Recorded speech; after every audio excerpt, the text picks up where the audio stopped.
ty nuk të duket sikur ngjyra e kësaj vete votimit është ndryshe nga ore po të pyes nuk është e lëra atë tani. Se tani nëse ti thua, prit tani të kuptoj se ç'a dallon nëse nuk është identike apo jo, po kjo vlen për gjitha vete votimit, se kjo si sapo më tregove PS-s është shumë ndryshe nga kjo këtu. I bie që ose ajo është e pavlefshme ose kjo është e pavlefshme. Edhe një herë. Kto po ja përsëris dhe po ja them. E kuptova më zotri. Ajo që po vetë them është që po kërkoni një pretekst për të quajtur votat e Partisë Mundësia.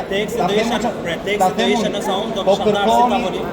Po kërkoni një pretekst. Ju po vini gjëra që unë them, jo nuk duam, po vini gjëra që unë s'u ja them. Dhe një herë po ja përsëris me qetësi. Unë nuk po ngre pretendim. Unë po ngre pretendim. Dhe një herë po ja përsëris. Një antar e grupit të numërimit numër 4 ngriti një pretendim që në numrin total të votave të mundësisë këto 3 flet janë ndryshe nga ato tjerë. E kuptova, unë si vëzhgues ngre një pretendim tjetër e them që këto votat këtu të PSD-s janë ndryshe nga kjo votat këtu tani.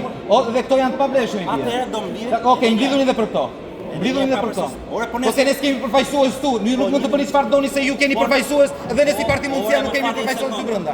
Tani, të lutem, ngrini edhe këtë çështje, edhe unë do të flas. Edhe një herë, nëse neve do kishim dalë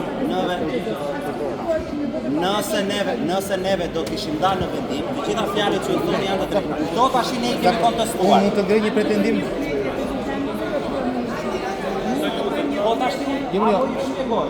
Tash ju keni lënë këtu. Po merrni një pretendim që të argoni, po shpjegoj zotërisë kanë të tani, kanë detyrim të shpjegojnë. të lutem.